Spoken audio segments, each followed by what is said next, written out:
ক'লা মেকুৰী ভয়ংকৰ। ক'লা মেকুৰীয়ে মাতেই বিপদ।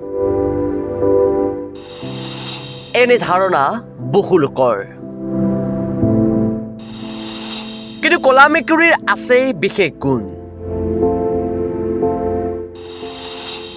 জানিলে আচৰিত হ'ব আপুনিও। ক'লা মেকুৰী দেখিলেই বহুতেই ভয় খায়। বেছিভাগ মানুহেই ক'লা মেকুৰীটোক ভয়ংকৰ বুলি ভাবে। অতি কম সংখ্যক লোকেহে জানে কিছুমান দেশত ইয়াক শুভকামনা কঢ়িয়াই অনা বুলিও গণ্য কৰা হয়। ক'লা মেকুৰীক অতি অস্বাভাৱিক প্ৰাণী বুলি গণ্য কৰা হয়। সাধাৰণতে মানুহে ইয়াক ভাল নাপায় বা ভয় কৰে। যদিও বহুতে মেকুৰীক পোহনীয়া জন্তু বুলি গণ্য কৰে, কিন্তু আন মেকুৰীৰ তুলনাত ক'লা মেকুৰীৰ প্ৰজনন খুব কমহে দেখা যায়। তথাপিও সিহঁতক ডাঙৰ দীঘল কৰা মানুহো কম নহয়। তেওঁলোকৰ বিষয়ে তথ্য খুব কম। এই তথ্যবোৰৰ কিছুমান এনেকুৱা যে সঁচাকৈ যথেষ্ট আচৰিত ধৰণৰ। মধ্যযুগত ক'লা মেকুৰীক প্ৰায়ে ডাইনী আৰু দুষ্টতাৰ সৈতে জড়িত কৰা হৈছিল। ইয়াৰ কাৰণ হয়তো তেওঁলোকক প্ৰায়ে ডাইনীৰ চিনাকি হিচাপেই দেখা গৈছিল। ক'লা মেকুৰী নিজেই ডাইনীলৈ পৰিণত হ'ব পাৰে বুলিও বিশ্বাস কৰা হৈছিল। ভয়ংকৰ প্ৰতিচ্ছবি থকাৰ পিছতো বহু সংস্কৃতিক ক'লা মেকুৰীক শুভকামনা বুলি গণ্য কৰা হয়। কোনো কোনো ঠাইত ইহঁতৰ যাদুকৰী শক্তিও আছে বুলি বিশ্বাস কৰা হয়। সাধাৰণ জীৱনত কম সংখ্যক লোকেহে ক'লা মেকুৰীক ভাল পাইছিল যদিও নাবিকৰ ক্ষেত্ৰত এনেকুৱা নাছিল।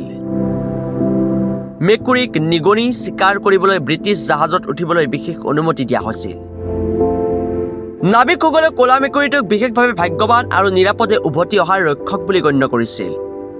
ক'লা মেকুৰীৰ মালিকৰ বাবে আধুনিক যুগৰ প্ৰত্যাহ্বানটো দুৰ্ভাগ্য নহয়, বৰঞ্চ বেয়া পোহৰহে। যি যুগত মানুহে নিজৰ পোহনীয়া জন্তুৰ ফটো সামাজিক মাধ্যমত পোষ্ট কৰে আৰু সেই যুগত ক'লা মেকুৰীৰ ফটোত ফকাছৰ বাহিৰত দেখা দিব পাৰে। ইয়াৰ বাবে পৰামৰ্শ দিয়া হৈছে যে আঁৰৰ কম দৃশ্যমান বস্তুবোৰে আপোনাৰ বস্তুটোক আঁতৰাই ৰখাৰ সুযোগ দিয়ক। ক'লা মেকুৰী বা আন মেকুৰীতকৈ সুস্থ হ'ব পাৰে। ইয়াৰ এটা নিৰ্দিষ্ট কাৰণ আছে। মেকুৰীৰ চুলি ক'লা হৈ পৰা জিনটো মানুহৰ ৰোগ প্ৰতিৰোধ ক্ষমতাৰ সৈতে জড়িত জিনবোৰৰ সৈতে একেটা জিনেই পৰিয়ালত থাকে।